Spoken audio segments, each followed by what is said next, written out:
we're going to start the trial right now. And the trial is here. It's called George Washington's Farewell Address. What I want to do is make my case, but the easy way to do that is to that I wrote that this the YouTube is really just reading this paper.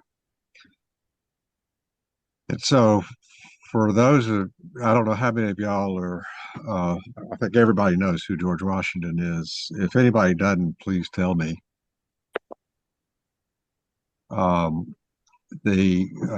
So he wrote this thing called his farewell address. I think it was in 1796 for when he was the first president of the United States. And when he was ending his presidency, he'd been writing this constructing this address for about 2 years. He read this farewell, and it was his warning to citizens of the United States about the fact that democracy is a very fragile thing, and this is sort of what you have to do if you want to keep it. What we're trying here is the proposition that the main theme of George Washington's farewell address was the warning that patriots of liberty should never listen to divisive liars, because that will eventually result in a single individual taking over as a dictator.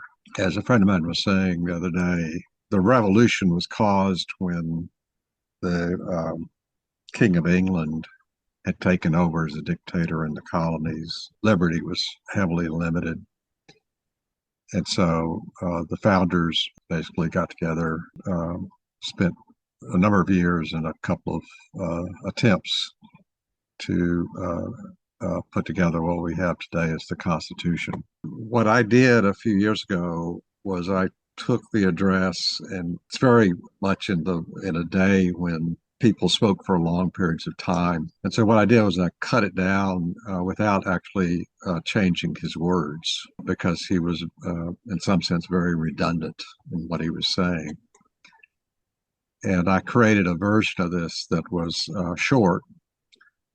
And then it turned out people wouldn't read that version of it, so I cut it down again, and that's this version of it, which is this one captures exactly what he said in his farewell address in his own words, but not with all of the sort of context that he was providing around those words and so forth and so on.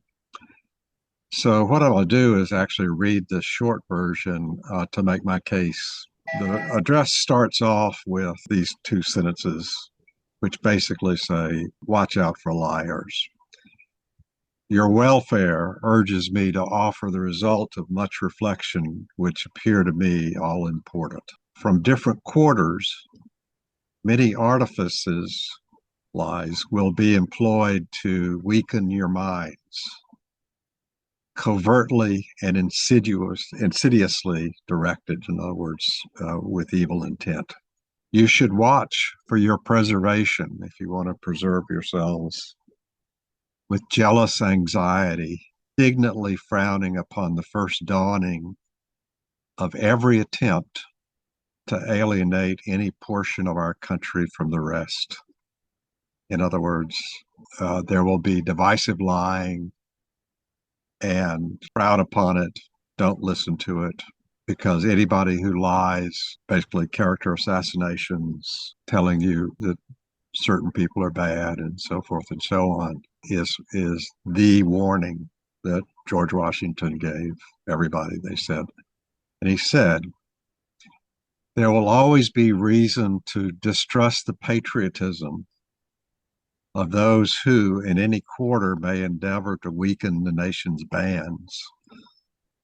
And back then, you say weaken the bands, they usually meant the analogy to the bands holding a barrel together. And in the context of this thing, I would have argued that the bands refer to the powers separated by the Constitution and laws and norms. George Washington he explicitly recognizes that laws cannot be perfect. And so he says laws and habits, but he means norms. developed through its proper administration. And then he says, here's how you do it. The Constitution is law. The constitution of government, the offspring of our own choice, uninfluenced and unawed. And awed, by awed, he means, for example, when Trump said, I won the election when he didn't, or when he said that Barack Obama was not born in the United States. Those were such outrageous lies. That's really what Washington meant by awe. Uninfluenced and unawed, adopted upon full investigation and mature deliberation, completely free in its principles and the distribution of its powers, uniting security with energy. In other words, they tried a method of government before this where they tried to divide the powers up, but it didn't work. The people didn't have the ability to do their job. It's called a federation. And so they changed the Constitution to really strongly give different parts of the government different powers, so that the people who were managing those different parts would do it with great energy. They would understand what they needed to do, and they could commit themselves to it, and it would reward them. Uniting security with energy, it has a just claim to your confidence and support and your support. The Constitution is sacredly obligatory upon all. The very idea of the power and the right of the people to establish government presupposes the duty of every individual to obey the established government. He's saying you must obey the Constitution. Respect for its authority, compliance with its law, acquiescence in its measures are duties enjoined by the fundamental maximums of true liberty. So this is the basis upon which the United States was created. It was created to give people as much liberty as you can give them without taking away liberty that you might think to take away. The only way to do that is to have a clear set of laws and habits that people will obey.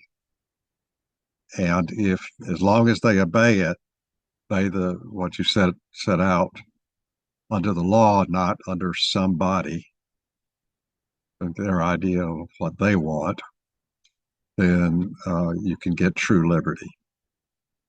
So this was a huge, huge deal.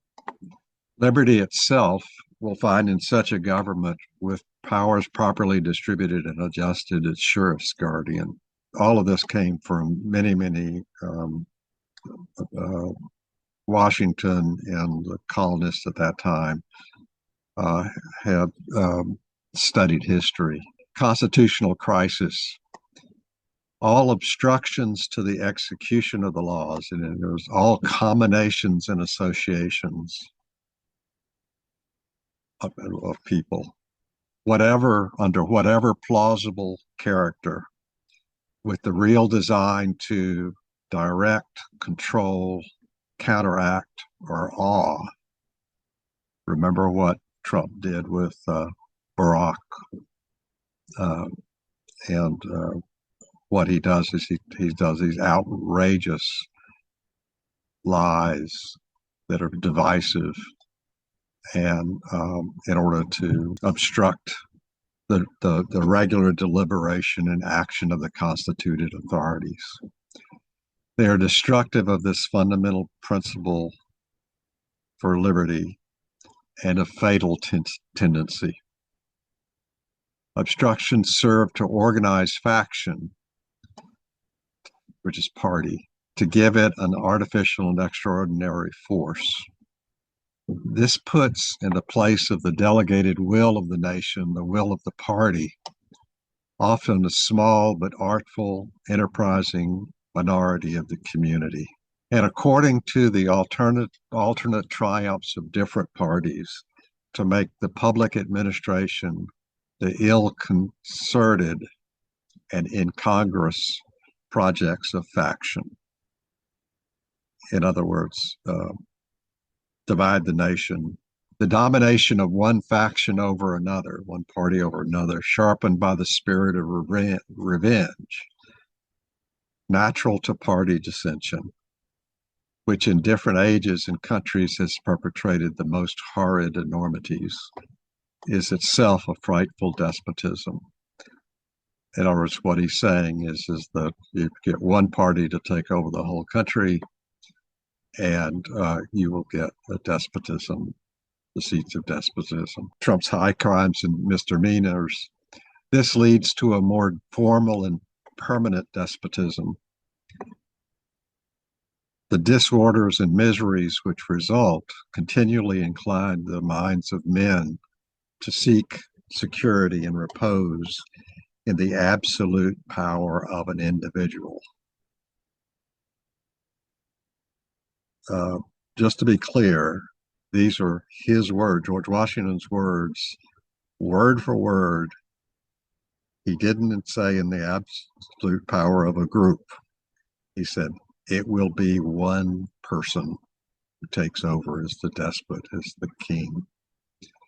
Sooner or later, the chief of some prevailing faction, more able or fortunate than his competitors, sooner or later, some human being who happens to be more able or just more fortunate, richer than his competitors, turns this disposition for division to the purposes of his own elevation to power on the ruins of public liberty. So that's him predicting Trump and telling you exactly how it'll occur, and he had it just nailed. So then he added some other sort of secondary, actually a lot of secondary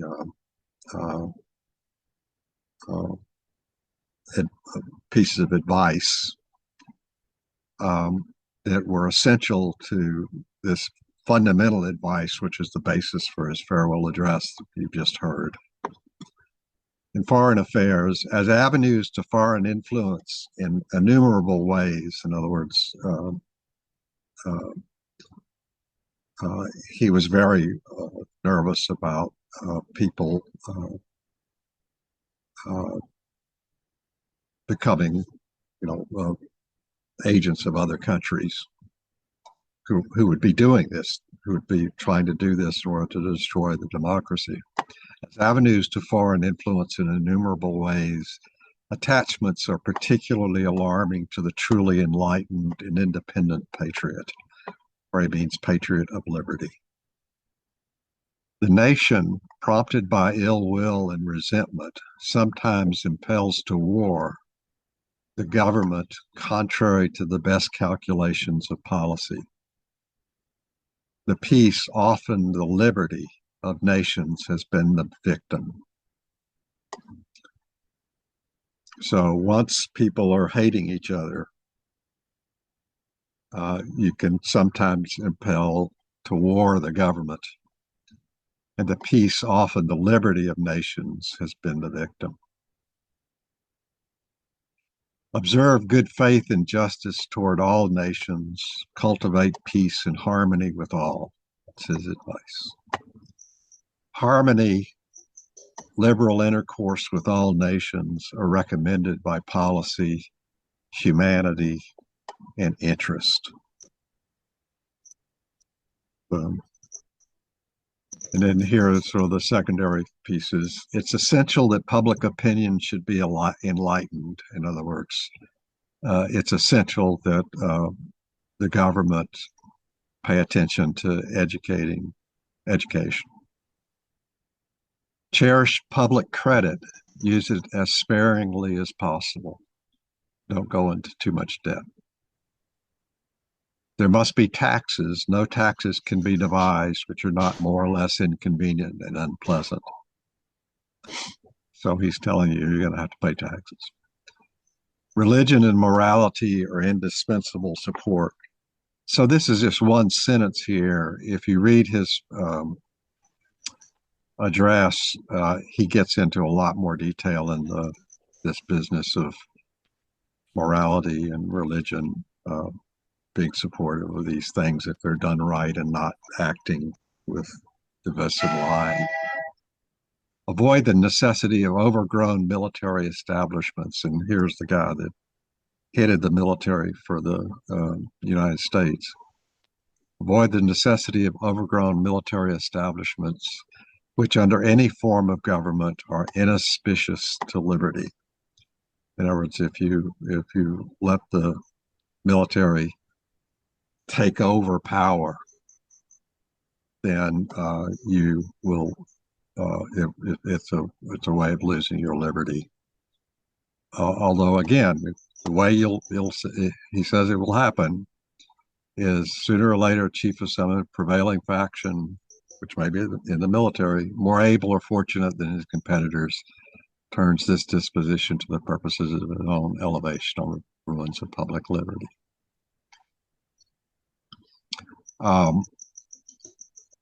And then the last sentence of his farewell address was this wonderful sentence. And he says, I anticipate without alloy the sweet enjoyment of partaking in the midst of my fellow citizens, the benign influence of good laws under a free government. And that's the whole farewell address. So, and it's a beautiful statement. He says, I don't want the government in my life, and I will obey the good laws that are established through this system that prevents one person from taking over and having an all-powerful position under a free government that's that is free to operate under the rules of the Constitution that they developed. So this is what he said, and this is just a short version of the whole thing. What I'm arguing is the truth. So I'm interested to see what other people have said. So I'm going to stop sharing this for a second. So, Bob, I have a question. Yeah. When you say free government, what is that exactly? Is that where there is an open forum, I guess you could say? No, it's not. No, it's a free government. I'm pretty sure he means the balancing of powers. Oh, okay. There is nobody has all the power. Yeah. No single thing has all the power. It's free in the sense that if you do your job and he does his job and the other guy does their job, it's a free government because nobody is actually controlling the whole government. The government But is there free has to to be operate. communication, though, amongst all branches and all offices of the government, right? Correct. And it's exactly what he said. The whole theme of his address is the second you start allowing one entity or one party or one faction to take over, it will eventually go to and so you don't have the balancing of the powers. And the way it'll happen is people will lie. Yeah. And they will lie divisively. They'll lie. They'll tell you the Congress is just stupid, or all politicians lie, or any number of things. Okay, to get you to hate somebody. And if he can get one group to hate another group, that's exactly what Chaos in the government. responsibility of every citizen in the United States is to don't listen to this. Don't do right. it. Thank you for clarifying that, though. I mean, I kind of thought that's what it was. I just wanted a clarification on it. Yeah. So it's interesting to. So I spent a fair amount of time when I first encountered it, I sort of didn't fully understand it because it's written in, 250-year-old language. And but I in boiling it down to a summary, I began to see exactly what he was saying and understand it. And so I say, you can go on to the internet and pick up his full text of the farewell address, 100 places. Yeah, I And downloaded it. I just haven't had a chance to yeah, really but you can look check it at out. And I wrote this paper. Let's see, when did I write it? I wrote this paper. Um, so my machine is not working. it. Great.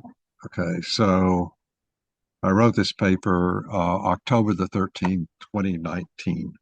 Oh wow. So uh, and uh, and of course George Washington predicted exactly what was going to happen because people were willing to believe the lies. The uh, and he warned us, don't. The so uh, what I want to do is go over the. I think I'm showing the case. Yes.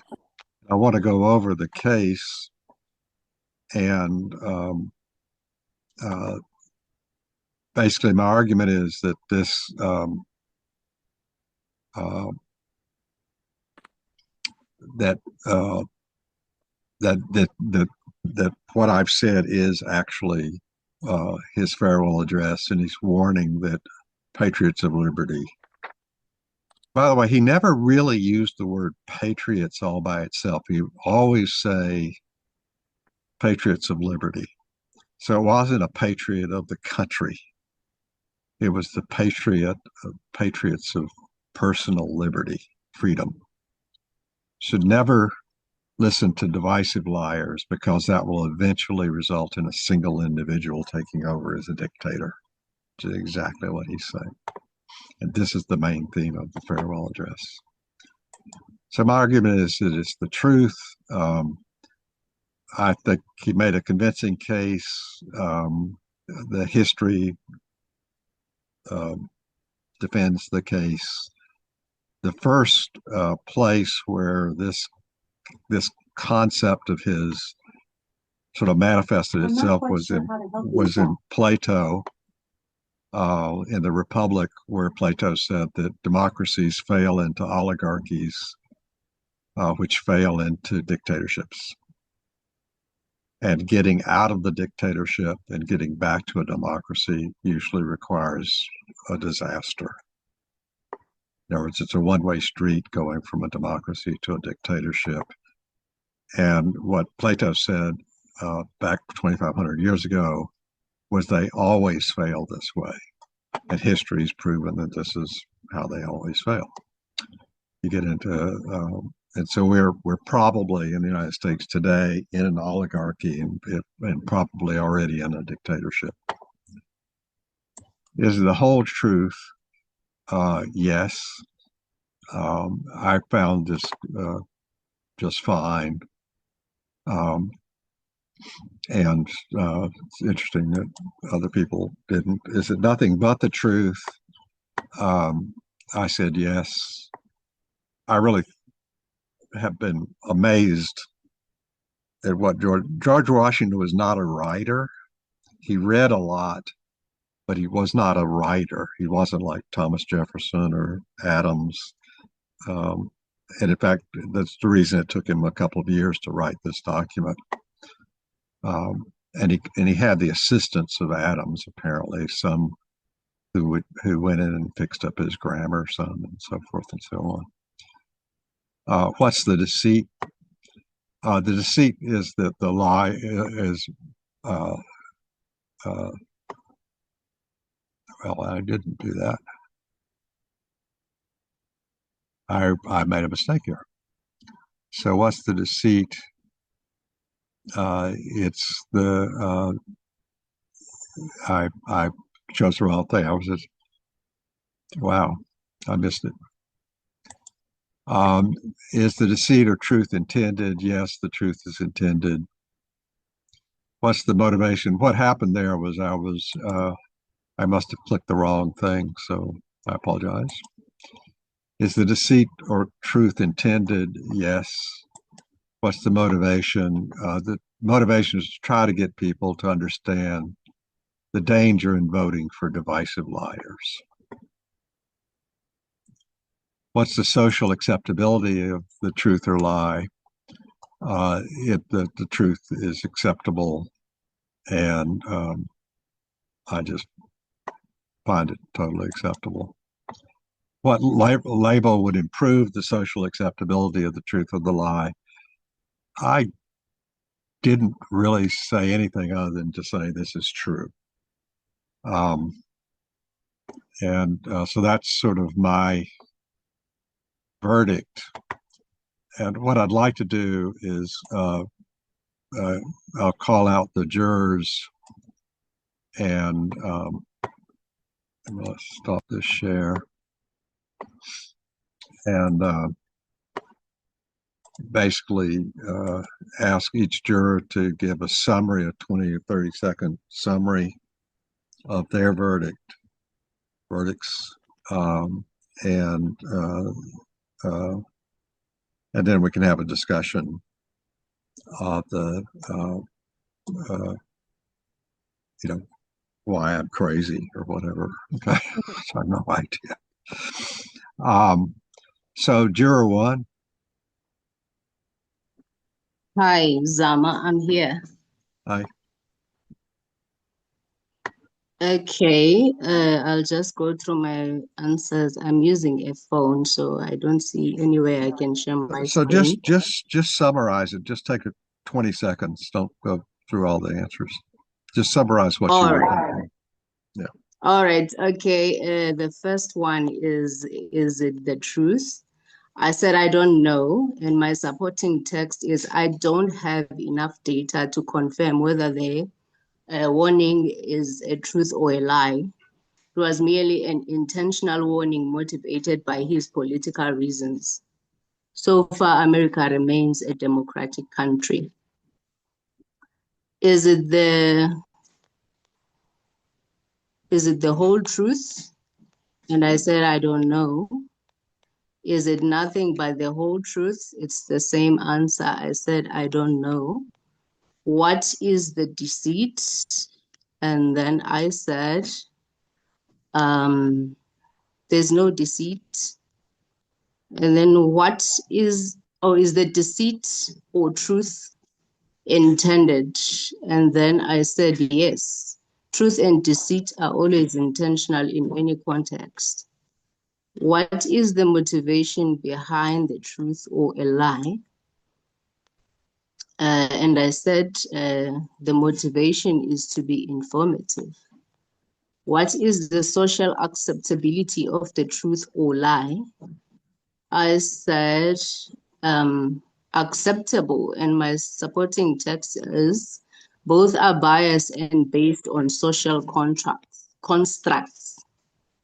What label would improve the social acceptability of the truth or a lie?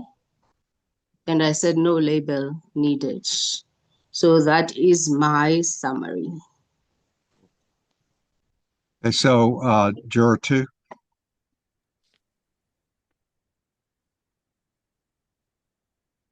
Is juror two here? I'm not seeing one. Okay. Juror three. Hi, Bob, are you? Hey. Okay, can you guys hear me?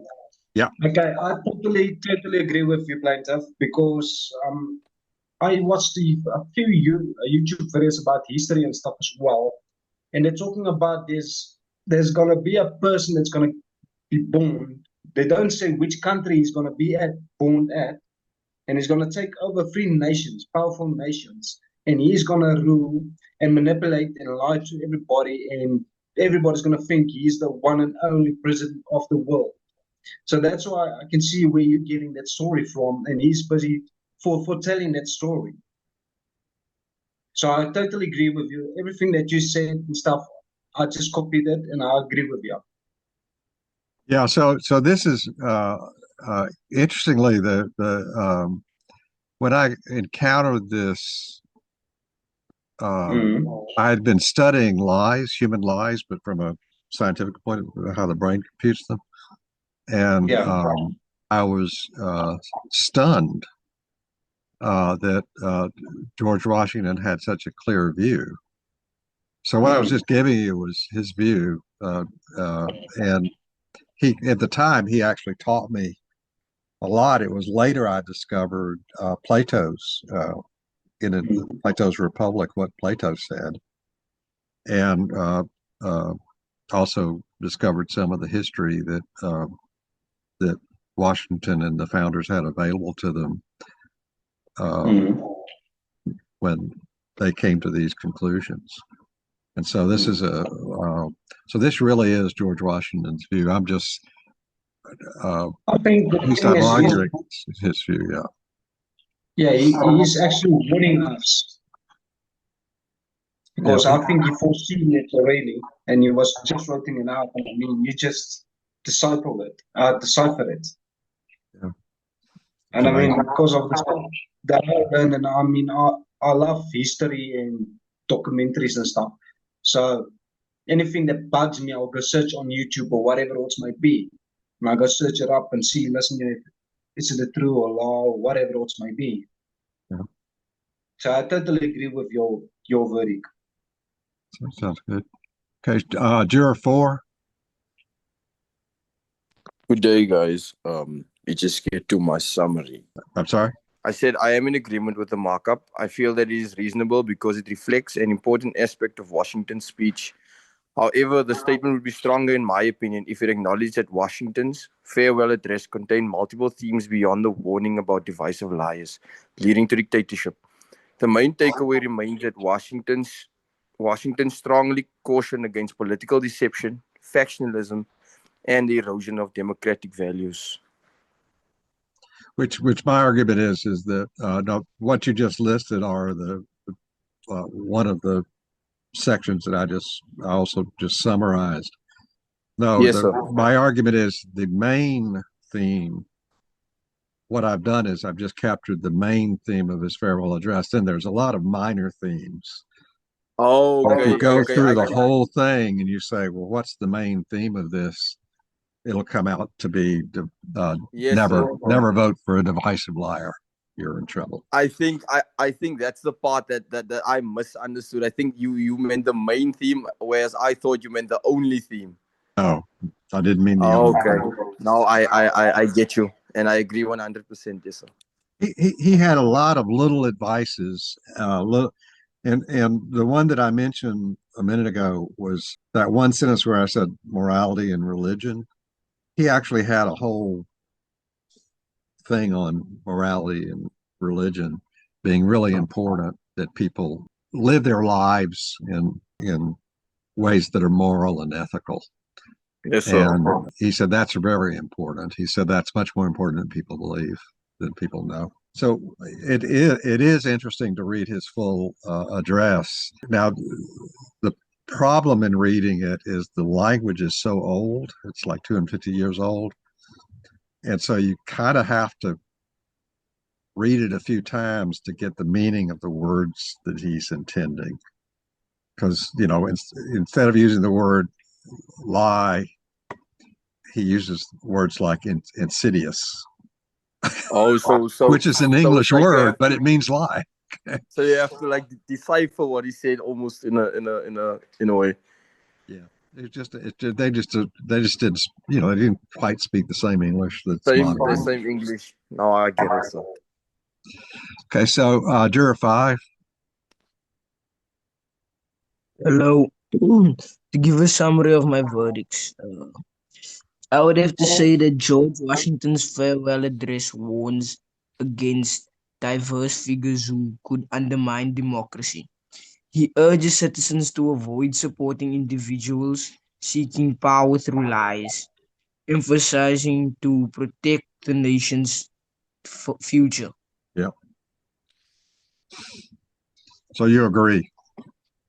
Yes, I do. So juror 6.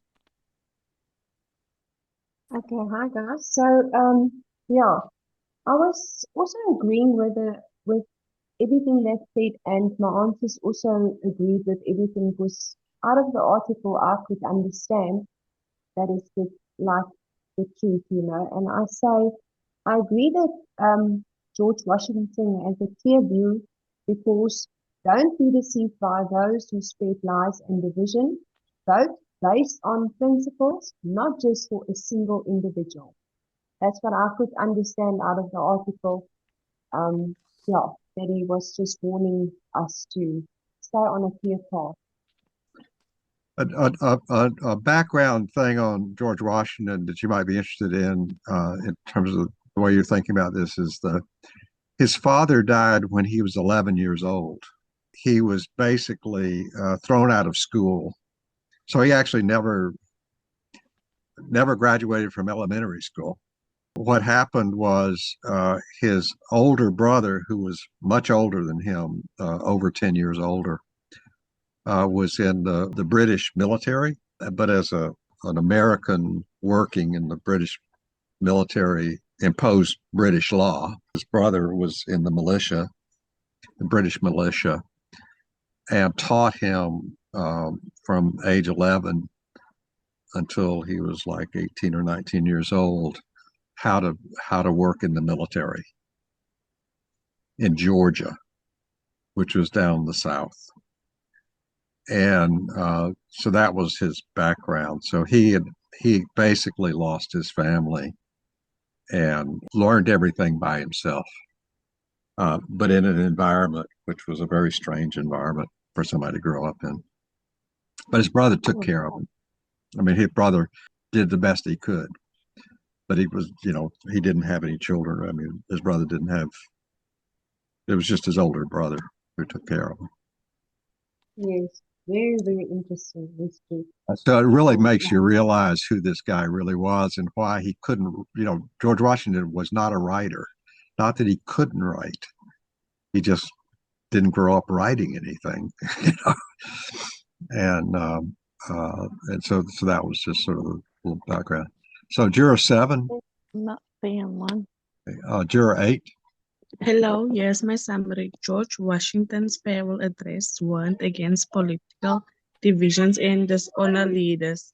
He believed that listening to people who spread lies and cause conflict could weaken the country, making it easy for one person to take control and threaten freedom. He stressed the need for unity and working together for the common good.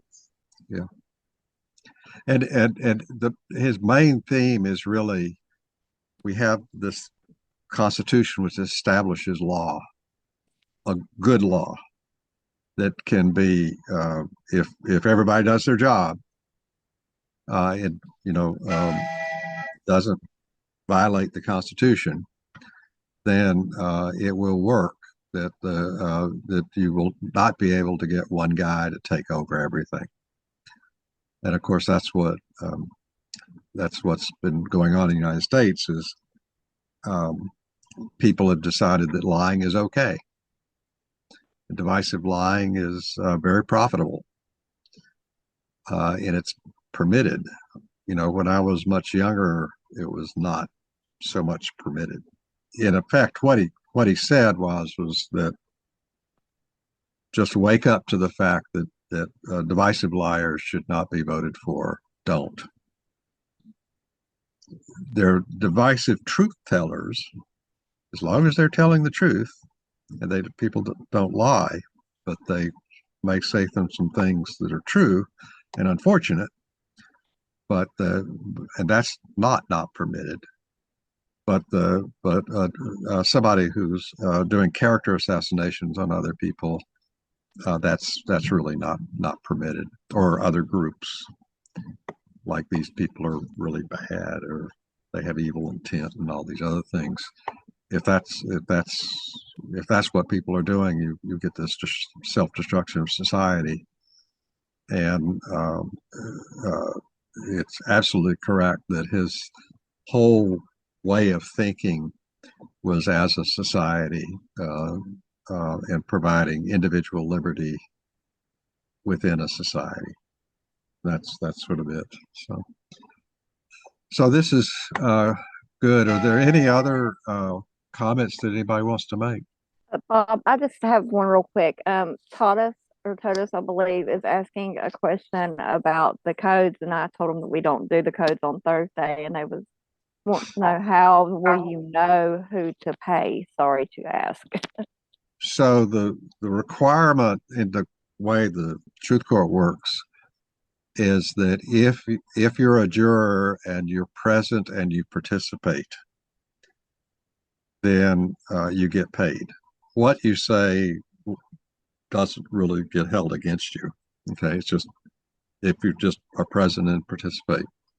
So the people who are not present and not participating or not participating will not get paid. So everybody who's here has been both present and participated, and they're getting paid. And the people who are not here are not going to get paid. And also, you have to fill in your verdicts. You have to submit the verdicts. So if somebody is present, participated, and didn't finalize the verdict, finalize your verdict now. Yeah, that's all 6 Yeah, excuse me. I just asked Natasha about that because, I mean, normally if we get a court case, then the moderator or somebody asks us before the time, what juror are we in? What is our petition code? Yeah. Yeah. So the reason for those codes was in an earlier day. So I like this way better, but the earlier day, what happened was the plaintiff would read the juror verdicts. The juror never needed to talk. And that's what actually happened. And so we put in the codes and we said, we need to know that the juror is there. Okay. Mm-hmm. And so it forced that. Now, a way to think about this is the platform that we built allows a plaintiff or a moderator to use those codes or not. And my argument is you really don't need the codes as long as you are, as long as everybody who's a juror speaks up and says what, summarizes their verdict. And we have some discussion about that. Right now, this particular trial, the trials that I'm running on Thursdays are, and this is going to be the way it's going to be for a number of months into the future. I've written probably 200 plus articles on Medium on what I call Mendasiology, which is the computational cognitive neuroscience of lies and truth in the brain. And what's my intention on Thursdays is to actually just do a trial every week on a different article that I've written. And y'all can be afraid because I've probably written enough articles that I won't exhaust the number of trials I can run for 2 or 3 years. The average. So that's great stuff. So the value of the Truth Court is really to the plaintiff, to the person who wants to know, he thinks that something's true or he thinks that something's a lie, and he gets the chance to dissect it for people, why he thinks it's the truth or the lie, and invite other people to dissect it, so keep talking about the same thing. And then what happens is the plaintiff invariably sees some new points of view, which y'all just did for me. I mean, there were some things there that I hadn't really thought about before, despite having written the paper. So that's the sort of an idea. I did have one other thing that I wanted to put past y'all and see what you thought of it. So last night, a friend of mine in Los Angeles suggested that we market truthcourt.net the following way, and I'm going to share the screen. You already know my thoughts on that. I'm all for getting marketing and anything to keep this thing going. And what success I've had in my life is because I never give up. So his idea was to call this Truth Island a safe harbor in a sea of lies. I like that. Is that it? Did It let me. sounds like a good book. I Was thought so. He made it up off the top of his head did yesterday. Buster come up with this? Is it Buster? I think. No, Or, his name is Rand Waltzman. oh, okay. And so if you want to see who Rand is, Rand's a friend of mine. I'll show you a picture of Rand who came up with this.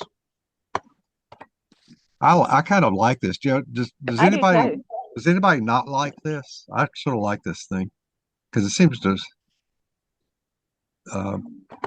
say what we are. Hmm. I can already see like a It tells visual you a lot of graphic. stories in one sentence. Yeah, that's what I thought. This is a picture of him, Okay. and this is another one of my articles. I wrote a article. Right. So he's alive and well, but he wrote a whole bunch. We'll do another trial on this. A whole bunch of cards on how people manipulate other people into doing things that they otherwise don't believe in. And this article gives you away, but you can actually just search Rand Waltzman and you'll get his stuff. But on LinkedIn and X, he's CogSec, Cognitive Security.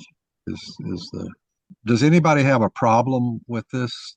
Because you're likely to start seeing this around. Will it change our brand name from truthcourt.net No, to well, Truth? it'll still be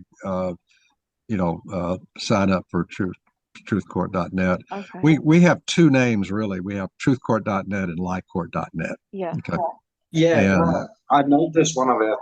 I got an email, I think during a week or something about Court of Lies. And that's Yeah. what I wanted to ask you about. Is it basically the same or it's what identical. differs? It's the same Is system. it So identical? the way I came up with this system was I started studying how the brain computes lies. And I'm actually a real scientist stuff. One of the things that we know by the way the brain actually computes, lying is inescapable. Your brain is always imagining things.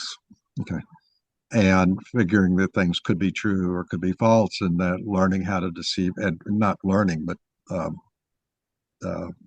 deception. If any of y'all have had kids, you know that kids learn deception in their first year. Mm-hmm. Because it's just natural to them. And it's fundamental to how the brain computes. It's fundamental, basically, oddly, to all neural systems. The computation is done by all neural systems. And so it turns out that humans, because we can speak in natural language to each other, that direct brain-to-brain communication, then we can turn other people into monsters, and we can be monsters ourselves. And it's sort of the natural state of affairs. But to prevent it, people have to be able to dialogue. People have to be able to engage in what's called enforced moderated dialogue, which is what courts do with verdicts. Stay on subject. Discuss whether something is the truth or a lie. Don't go off the subject. Dialogue with some other people, and you'll learn very quickly whether or not something that you think is true is possibly not true, or something that you think is a lie is possibly not a lie. It doesn't take experts to do this. People are experts in lying and truth by the time they're 4 years old. You just need a human being there who speaks a natural language that you understand. Yep. And so the whole reason for Truth Court is if you understand the science, you really don't need experts. You need people willing to talk to each other in a structured way. That way, people will not be able to deceive each other and get away with it as often. There is no cure for this for lying. There is simply a way to mitigate the damage it can do, and that's all Truth Court is. It's a way to mitigate it based on what we know is the only way to mitigate it. We know that, for example, there'll be no pill that you can take or shot you can take that will cause you to tell the truth all the time. Speaking of the participation codes, Bob, like he had mentioned, the codes help us see who is trying to deceive the system and who is not. Right. Because we actually have had people do that. Yeah. And the system will always be flawed. Court systems are always flawed. There's no such thing as a flawless court system. And so this system will always have flaws, but what we want to do is we want to get enough sponsors involved that want trials run on subjects and so forth and so on, that we're running 1 million trials a day with 8 million people a day or 9 million people a day. That's the way the system is set up. And then you'll get major changes in social media, simply because people will have a place to go to test with others whether or not something is a lie or the truth. And so that's the whole concept. As he says, helping you understand and recognize cognitive attacks and attempts to manipulate you from an offensive perspective. The success of such attacks heavily depends on you not recognizing them. In other words, that you don't recognize that you're being attacked. If you recognize that you're being attacked, the attacks will not be successful. And so what he's trying to do is teach everybody or show people what kinds of attacks are known to work. And so in his examples, he always gives you a specific case in history. So in this case, the background, on January 6, 2019, Orthodox Church of the Ukraine was granted independence from the Russian Orthodox Church by the Patriarch of Constantinople, despite the vociferous opposition from the Patriarch of Moscow. As the rumor was, on January 7th, unusual movement of Russian troops, tanks, and artillery pieces were observed along the eastern border. In other words, they set out to create this rumor, which turned out to be ultimately true. So anyway, so we got to go. So thank everybody, and I will let him know that y'all like his sentence.